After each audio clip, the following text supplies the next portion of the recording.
Wahai manusia, bertakwalah kalian kepada Rabb kalian yang telah menciptakan kalian dari satu diri, dan darinya Allah menciptakan pasangannya, dan daripada keduanya Allah memperkembangbiakan laki-laki dan perempuan yang banyak. Dan bertakwalah kepada Allah yang dengan namanya kamu saling berbuat baik, dan peliharalah hubungan silaturahim. Sesungguhnya Allah selalu menjaga dan selalu mengawasi kalian. Nah, teman-teman, di ayat ini Allah Subhanahu wa taala menyampaikan kepada kita tentang bahwa pernikahan itu adalah takdir Allah Subhanahu wa taala. Jadi punya pasangan itu takdir Allah sendiri yang telah menjadikan sunnatullah atau hukum alam bahwa segala sesuatu itu diciptakan azwajan, berpasangan. Dan itu bukan cuman malam siang atau timur barat, gelap terang dan segala macam, termasuk manusia yang secara derajat di antara makhluk paling tinggi, yang paling istimewa. Kalau yang lain aja berpasangan, bagaimana dengan yang lebih istimewa, yaitu manusia harusnya berpasangan. Jadi pasangan itu adalah takdir Allah Subhanahu wa taala. Pasangan itu adalah sunnatullah. Pasangan itu adalah hukum yang sudah Allah tetapkan dan tidak berubah. Semua yang Allah ciptakan, Allah kasih pasangan. Tinggal proses untuk menemukan pasangan itu aja yang kita jalanin. Bukan ada nggak ya, itu nggak perlu dipertanyakan karena semuanya juga dikasih pasangan. Bahkan yang meninggalnya berstatus sendiri pun tetap punya pasangan, karena nggak ada jomblo di surga. Di surga juga nanti akan diberikan pasangan. Makanya kita bacain banyak ayat tentang pasangan-pasangan kamu di surga, yang kita nyebutnya dengan bahasa Indonesia disebut bidadari. Walaupun sebetulnya bahasa Al-Quran bukan bidadari, tapi disebut dengan istri atau disebut dengan pasangan. Kadang Al-Quran nyebutnya dengan istilah istri, berarti hanya untuk perempuan. Kadang Al-Quran menyebutnya dengan istilah pasangan, berarti bisa laki-laki bisa perempuan. Yang jelas di surga itu ada pasangan, kalaupun dia meninggal dalam status masih sendiri, kalau dia udah balik. Kecuali meninggalnya belum balik. Belum balik itu berarti belum mukallaf. Kalau belum mukallaf tidak berlaku hukum-hukum syariat, tapi berlaku rahmat Allah. Kalau hukum syariat belum berlaku, kayak misalnya tidak ada kewajiban, tidak ada tanggungan, tidak ada pahala, tidak ada dosa, namanya juga belum balik, belum mukallaf. Kalau dia udah meninggal dalam status balik, maka dia mukallaf, maka Allah Subhanahu wa taala pasti memberikan jaza atau ajr, balasan.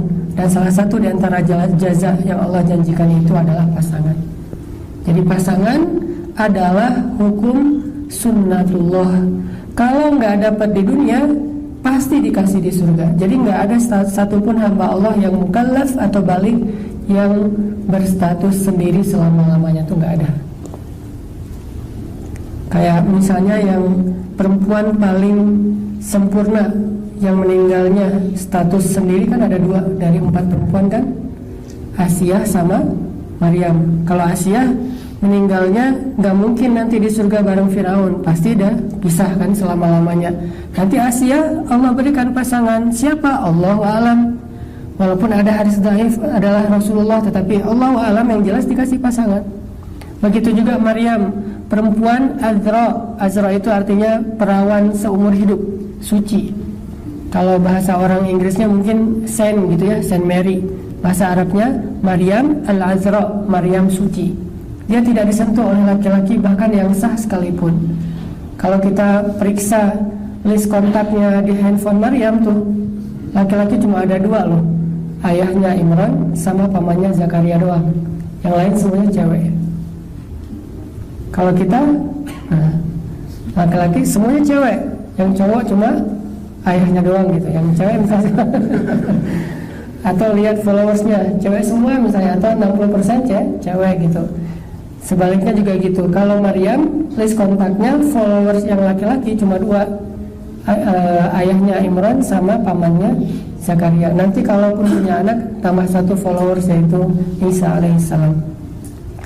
Nah, Maryam aja yang meninggalnya sendiri tetap nanti Allah Subhanahu wa taala berikan pasangan, karena memiliki pasangan itu sudah sunnatullah, dan Allah tidak pernah menyelisihi atau menyalahi sunnah yang Allah sendiri takdirkan.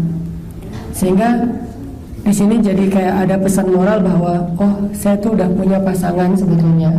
Udah ditulis tuh di Lauhul Mahfuz, ditulis di dalam kitab takdir saya. Si fulan, kan kita dulu waktu saya atau teman-teman yang lain lah, dulu waktu sekolah kan suka nulis-nulis nama gitu kan, di dinding, di bangku, di kursi, atau di papan tulis.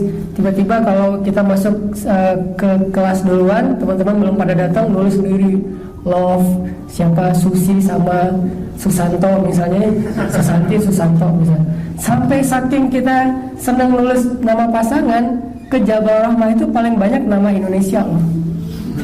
Nama paling banyak saya periksa di Jabal Rahmah pasti Budi, Anto, pokoknya nama-nama Indonesia tuh. Jarang ada namanya Muhammad atau Yusuf gitu, jarang. Orang Arab nggak suka nulis di situ. Kalau kita banyak tuh pas naik ke Jabal Rahmah namanya Indonesia semua. Kita lebih suka menulis nama kita di Jabal Rahmah. Kalau orang Arab lebih suka menulis namanya di kartu undangan.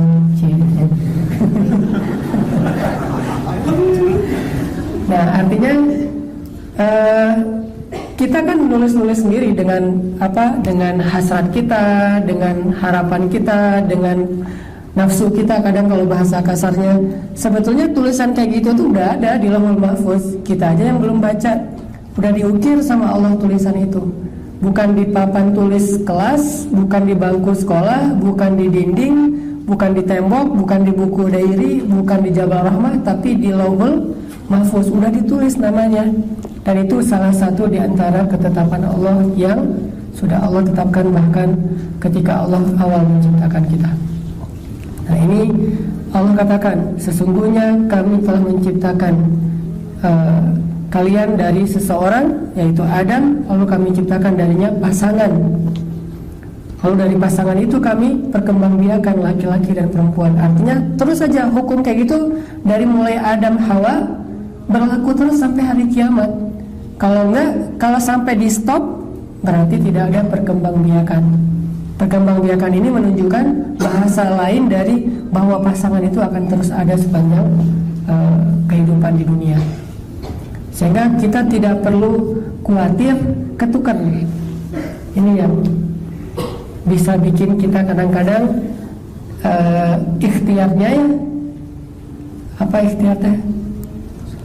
Usahanya kadang-kadang suka salah gara-gara kita nggak yakin dengan poin ini nih. Kalau kita yakin sama poin ini, pasti ikhtiar kita akan lebih terjaga, nggak akan sampai break the line. Kenapa? Kenapa orang melanggar syariat dalam mencari rezeki yang halal? Karena dia nggak yakin kalau rezeki itu di tangan Allah. Kalau dia yakin rezeki itu di tangan Allah, ngapain dia harus melanggar? Allah kan tetap ngasih tanpa harus melanggar. Justru gara-gara kita melanggar, Allah nanti akan memutarbalikan sesuatu yang baik yang harusnya jadi jatah kita jadi sebuah musibah. Nah, ada orang yang melanggar ikhtiar yang halal dalam mencari rezeki, itu pasti penyebabnya karena dia nggak yakin rezeki itu Allah yang kasih, ada di tangan Allah. Allah yang menjamin.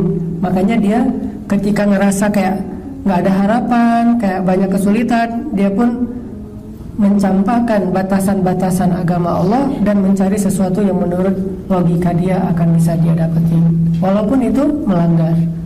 Begitu juga jodoh. Kalau orang melanggar, kalau orang khawatir sampai nanti kalau keduluan orang lain, nanti kalau misalnya ternyata jadian sama si dia atau siapa misalnya, sehingga kita menggunakan cara-cara yang tidak Allah ridhoi. Salah satu caranya adalah main belakang. Main belakangnya menggunakan sihir atau dukun segala macam. Nah, ini berarti kita nggak yakin dengan takdir Allah bahwa pasangan itu udah ditulis sama Allah. Kalau waktu kecil dulu suka kayak ngitung-ngitung gitu, nama dia hurufnya berapa, terus nama kita kalau nggak nyambung dipaksa-paksain, ujung-ujungnya nyambung aja pokoknya, gimana caranya. Ini pemaksaan takdir. Pernah gak sih dulu nulis nama di papan tulis? Atau hitung-hitung angka atau huruf gitu? Saya dulu pernah, dan gak ada yang berhasil. Yang ditulis waktu masa-masa SMP, SMA gitu gak ada yang berhasil. Ternyata semua ramalan, semua logika, semua hitung-hitungan itu nggak ngaruh, nggak termasuk kayak horoskop.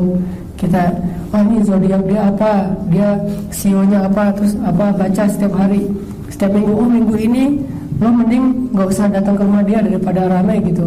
Justru ramainya gara-gara nggak datang misalnya.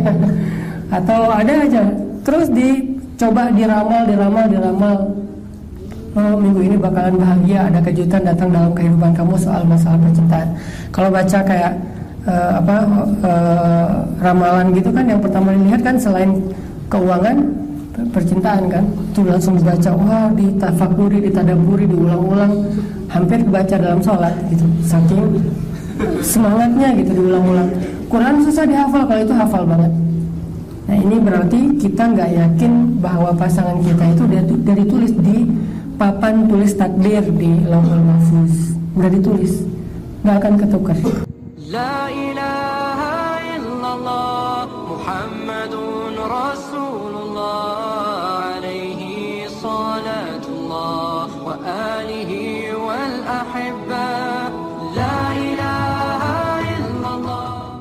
Yang berhasil ternyata semua ramalan, semua logika, semua hitung-hitungan itu nggak ngaruh, nggak termasuk kayak horoskop. Kita, ini zodiak dia apa, dia sionya apa, terus baca setiap hari, setiap minggu. Minggu ini lo mending nggak usah datang ke rumah dia daripada ramai gitu. Justru ramainya gara-gara nggak datang misalnya. Atau ada aja, terus dicoba diramal. Minggu ini bakalan bahagia, ada kejutan datang dalam kehidupan kamu soal masalah percintaan. Kalau baca kayak ramalan gitu kan, yang pertama dilihat kan selain keuangan, percintaan kan. Tuh langsung dibaca, wah, ditafakuri, ditadaburi, diulang-ulang, hampir dibaca dalam sholat gitu. Saking semangatnya gitu, diulang-ulang. Quran susah dihafal, kalau itu hafal banget. Nah, ini berarti kita nggak yakin bahwa pasangan kita itu dari tulis di papan tulis takdir